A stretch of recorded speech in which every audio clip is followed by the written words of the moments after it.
gente, tudo bom? Então hoje eu tô aqui pra vocês num lugar diferente de novo. Eu tô gravando de cima da minha cama porque eu honestamente tô com preguiça de sair, gravar em outro lugar, gravar na sala, arrumar o quarto, arrumar as luzes pra gravar. Eu tava sentada na cama, na verdade tava deitada aqui, e eu tô arrumada pra gravar porque eu tinha saído com o Rodrigo, eu tinha ido com ele no shopping e eu fiz uma maquiagem mais arrumadinha hoje porque me deu vontade de fazer. Eu pensei, quando eu voltar pra casa eu já gravo a Sexta Geek. Só que aí eu voltei com tanta preguiça. E aí pra não deixar de gravar, até porque hoje já é quinta, esse vídeo tem que ir ao ar amanhã, eu resolvi sentar aqui na cama e gravar aqui mesmo. Então, é isso. Como mês passado eu não tinha lido nenhum livro, nenhum quadrinho do desafio de 12 livros e 12 quadrinhos pra 2018, esse mês eu compensei lendo 2 de cada. O livro que eu terminei foi o Evangelho segundo Jesus Cristo, do José Saramago. Eu já tinha lido ensaio sobre a cegueira dele, mas já faz bastante tempo e eu tinha gostado bastante. E eu vi a Tatiana Feltrin falando ano passado desse livro aqui, que ela gostou bastante. Só que ele é meio ofensivo para pessoas que são religiosas e que levam tudo muito a sério. Ele conta uma versão alternativa, assim, bem alternativa da história de Jesus, do ponto de vista de Jesus mesmo, desde a concepção até a morte dele. E tem muita coisa aqui no meio que ofenderia bastante gente, assim, ele aborda a sexualidade de Jesus, sabe? Então, assim, se você é muito fervoroso, acho que você não vai gostar de ler esse livro, você vai se ofender. Mas mesmo pra quem é religioso, mas consegue ler ficção sobre religião encarando como ficção e não como uma ofensa, eu acho que pode aproveitar sim. Saramago tem uma coisa que, assim, pelo menos os 2 livros que eu li dele eu tive essa sensação. Ele escreve de um jeito bem diferente. Então são frases muito longas, capítulos muito longos, parágrafos enormes, demora pra ter pontuação, os diálogos não acontecem com travessão, acontecem só com vírgula e você entende pelo texto quem tá falando. Ele tá dando uma descrição e de repente a descrição vira o pensamento do personagem, depois volta pra voz do narrador. Os 2 livros que eu li dele foram assim. O primeiro quinto do livro eu demorei um mês pra ler e o resto do livro eu li em uma semana, sabe?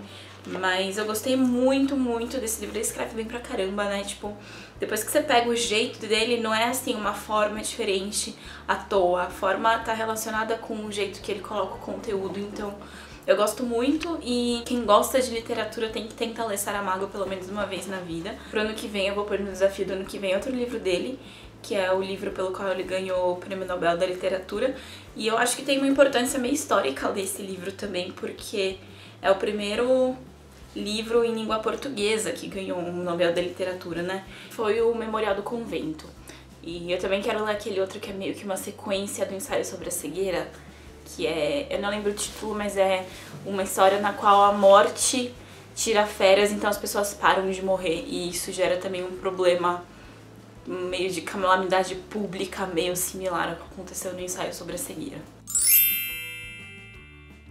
E o outro livro que eu li esse mês foi Outros Jeitos de Usar a Boca, da Rupi Kaur. Eu não sei falar o título, o nome dela, desculpa. Teve um bafafá muito grande em torno desse livro, eu acho que todo mundo já ouviu falar dele. Ele foi escrito por essa autora que tem 20 e poucos anos, ela escreveu o livro com 20 e poucos anos. E são poemas e desenhos. Parece que ela publicava esses poemas e desenhos tipo um Tumblr ou alguma coisa assim. E aí foi juntando e acrescentando outras coisas pra fazer esse livro. E ele aborda ser mulher, digamos assim. Então fala sobre se apaixonar, sobre relacionamentos abusivos, sobre terminar relacionamentos, sobre se aceitar, aceitar a sua própria sexualidade, relação com os pais, relação com a sua família, o que a sua cultura espera de você, o que você quer fazer, enfim. Eu achei interessante, mas eu não achei tudo isso que todo mundo falou. Eu gostei muito das ideias que ela traz, mas eu não gostei da forma. Tem algumas coisas, algumas frases aqui que talvez eu seja muito cri-cri, talvez eu não seja muito moderna, e eu não entendo nada de poesia, mas algumas coisas que são tipo assim, 4 palavras, e isso é uma poesia inteira, entendeu? E mesmo as outras que não são, mesmo os que tem textos mais longos e uma métrica um pouquinho mais definida, eu consigo entender a ideia, mas não tem nada de poesia pra mim além da ideia. A forma pra mim não tá legal, entendeu? Mas assim, eu não sou crítica a nada, eu não gostei, tá? E pelo que eu vi, todo mundo que fala mal desse livro na internet é extremamente esculhambado, taxado de machista, e taxado de sexista, e taxado de isso e aquilo, e de você não entende nada, então por favor não sejam agressivos comigo por não ter gostado. Mas eu não gostei. E eu não vou comprar outro livro dela, não. Eu gosto muito da Tatiana Feltrin, e depois que eu li esse livro eu fui ver a resenha dela, porque eu lembrava mais ou menos de ter visto uma resenha dela, mas eu não lembrava do que ela tinha achado, eu até achei que ela tinha gostado. Mas quando eu fui procurar a resenha eu não encontrei o vídeo, e aí eu fui ver no Twitter e ela tava falando mal, assim, ela não gostou nem um pouco, e ela insiste nessa ideia de que essa autora não escreve bem, e eu concordo com isso. Só que pelo que eu vi ela é extremamente esculachada por falar isso, e parece que deu tanta confusão que ela apagou o vídeo do ar.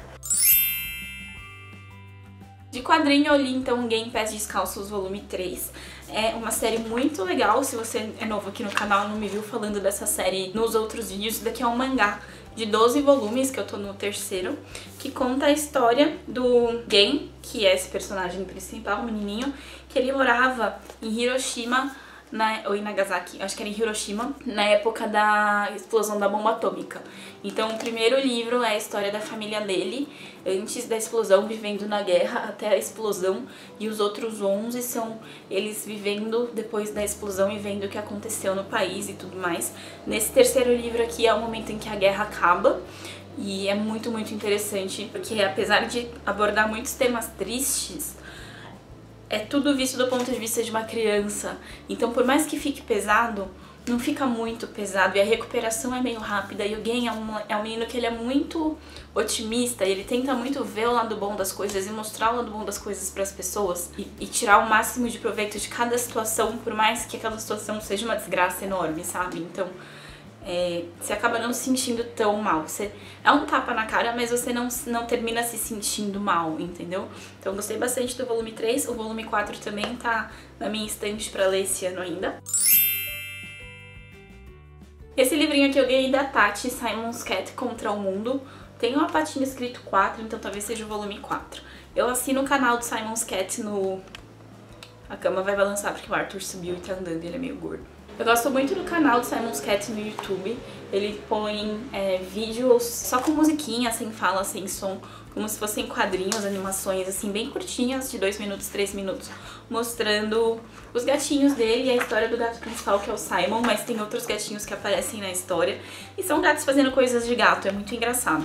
E aí esse quadrinho é uma sequência de ilustrações muito bem feitas e muito detalhadas, sabe? De gatos fazendo gatices. E é tudo Simon's Cat contra alguma coisa, então é contra a gralha, contra gnomos, e daí cada imagem é uma ilustração super complexa do Simon's Cat contra alguma coisa. Eu achei muito bonitinho, eu adoro esses livros, quadrinhos de gatinho. Eu quero muito, muito comprar o Star Trek Cats, que são umas ilustrações de Star Trek, só que onde todos os personagens são gatos. Tem na Amazon e tá na minha lista de desejos. E eu tô namorando essa ideia há muito tempo. Pro mês que vem eu já comecei a ler Fahrenheit 451, então a gente fala no vídeo do mês que vem. E eu comecei a ler A Espetacular e Incrível Vida de Douglas Adams, que é uma biografia do Douglas Adams, autor do Guia do Mochileiro das Galáxias, que é a minha série de livros favorita, até o momento pelo menos. Esse eu tô bem no comecinho porque ele é muito grande pra levar na bolsa, então eu leio só na cama antes de dormir. Esse daqui que eu levo na bolsa e leio no plantão, e leio no metrô, já li um tanto dele. Então esse eu acabo pro mês que vem. Esse daqui eu não acabo, então provavelmente eu vou enfiar mais um quadrinho aí no meio pra ter 2 livros pra falar com vocês mês que vem. Esse mês eu só fui no cinema pra ver 2 filmes e foram 2 blockbusters que saíram ultimamente. Então eu vi Deadpool 2. Gostei, não tenho muito o que falar. Ele é o que ele é, assim, né? É um filme de super-herói que tem muita piada de tipo peido, bunda e não sei o que. E tem muita coisa engraçada, então eu ri bastante, eu me diverti bastante assistindo. Só que é isso, você sai do cinema, acabou, não tem o que falar, não tem o que discutir, não tem mais nada. Então foi divertido, mas ele é bem limitado, assim, é o que ele se propõe a ser. Eu acho que esse é o primeiro filme de Star Wars que eu não fiquei super empolgada pra ver, assim. Todos os filmes que saíram até agora eu queria assistir, assim, o mais breve possível. O que dava eu ia ver na pré-estreia, sabe? E aí esse Han eu esperei, viu? Eu esperei, ele saiu tipo numa quinta, eu fui assistir na segunda, depois, na outra semana. E tudo bem que teve toda a questão de ficar sem gasolina e tal, e no fim eu fui na segunda-feira de metrô ali no Shopping Cidade de São Paulo, pra não ter que sair de carro, mas eu gostei, sabia? Eu tava esperando o 0 desse filme. E em grande parte porque eu tava ouvindo o pessoal na internet falando como ia ser ruim, como os trailers eram ruins, como ele não parece o Han Solo e titititi. Mas no fim eu gostei. Uma coisa que me incomodou um pouco é que eu tava com a ideia que ia ser uma história autolimitada, como tinha sido Rogue One, e no fim eles fizeram uma coisa muito com cara de acho que vai ter uma sequência. Mas não só que vai ter uma sequência, porque tem histórias que são fechadinhas e autolimitadas e tem sequência. Essa não. Essa me ficou com uma cara que ficou... que coisas importantes ficaram em aberto pra ter uma sequência, sabe? Então, não sei, mas eu gostei ainda assim, não foi o lixo que eu achei que ia ser. Eu comecei a assistir 2 séries na Netflix, eu vou falar das 2 juntas aqui porque elas são do mesmo tema. Investigação Criminal e Anatomia do Crime. Essas 2 séries são sobre crimes famosos que aconteceram no Brasil.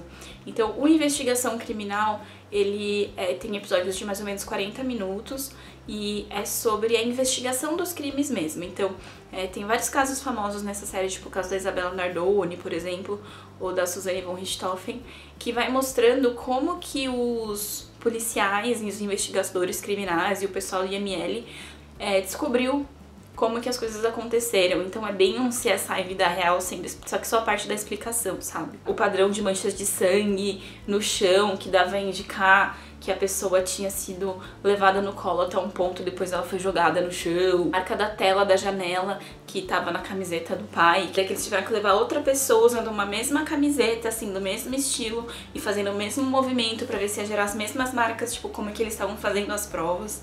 Eu achei bem interessante, só que ele é muito mal acabado.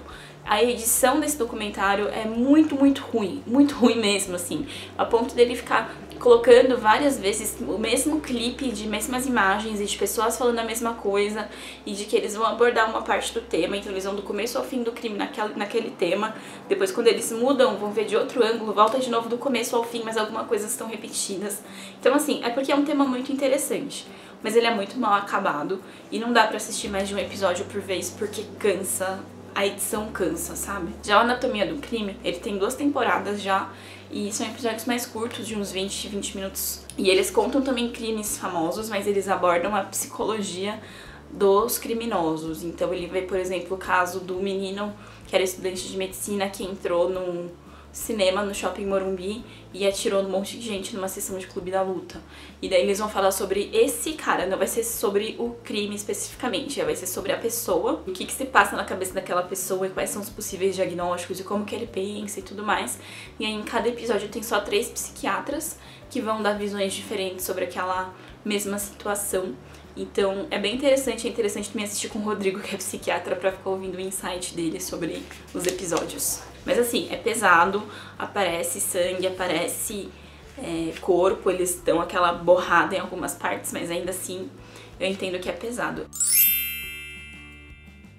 Terminou Grey's Anatomy, terminou essa última temporada. Ninguém me deu sugestão de como falar de Grey's Anatomy aqui, porque eu falei, eu sempre assisto meio atualizado, sabe? Eu assisto de acordo com o que tá saindo nos Estados Unidos. Então eu quero comentar, só que ninguém aqui assistiu ainda, pouquíssimas pessoas assistiram aqui ainda. E daí quando sai na Netflix uma temporada nova, eu já não tenho mais vontade de falar, porque eu já não lembro nem do que eu assisti, nem tenho vontade de assistir de novo e nem da sensação que eu tive vendo pela primeira vez, sabe? Mas eu gostei, eu achei que ela tá pegando um pouquinho leve demais. Eu não sei se vai ter alguma coisa muito grande que vai acontecer nas próximas temporadas, só que eu achei que tá muito suave. Tiveram episódios, assim, muito emocionantes, mas foram episódios que a emoção começou e terminou dentro de um episódio só. Sendo que geralmente o que a Shonda faria é começar no final de um episódio, aí tem um episódio inteiro desenvolvendo aquilo e terminar só no meio do outro episódio, sabe? Então eu não tive essa sensação realmente de perigo que eu costumo ter. Foi a mulher que terminou uma temporada colocando ali se a Izzy ou a Molly ia morrer, sabe? Tipo, gente, pelo amor de Deus, se alguém vier reclamar que é spoiler, isso saiu há, tipo, mais de 10 anos, sabe? Então, assim, não foi ruim, mas a minha expectativa era mais alta. Pra terminar, eu tô assistindo Masterchef, mas tá tão blá. Eu não tô me importando com nada, tanto que saiu o episódio ontem eu não assisti. Hoje é o dia que normalmente eu assistiria com o Rodrigo, a gente não foi assistir. E mesmo quando a gente vai assistir, eu fico geralmente vendo outras coisas no celular ao mesmo tempo, porque assistindo mais por hábito do que por qualquer coisa. Eu tô pensando em parar. Se eu não assistisse junto com o Rodrigo, eu teria parado. Mas aí ele vai continuar assistindo, daí eu acabo sentando na sala e assistindo também. Mas eu acho que assim, ou eles renovam alguma coisa ou já deu, que já tô cansando. Então é isso, gente. Essa foi a Sexta Geek desse mês. Espero que vocês tenham gostado desse vídeo. Eu tô meio cansada, então eu acho que eu falei um pouquinho mais superficialmente sobre algumas coisas. Me desculpem. Se vocês gostaram desse vídeo, clique em gostei pra mim. Não deixe de se inscrever no canal pra mais vídeos. Não deixe de me seguir nas redes sociais, Twitter, Facebook, Instagram. Tá tudo aqui embaixo. E não deixem de dar uma olhadinha no vídeo da Sexta Geek, que saiu, não lembro se foi semana passada ou na anterior, mas chama Velhos Quadrinhos Novos ou Novos Quadrinhos Velhos. E no final daquele vídeo eu faço um sorteio dos 5 livros que compõem a série do Guia do Mochileiro das Galáxias, então assiste esse vídeo pra ver como que participa. E é isso. Tchauzinho e até a próxima.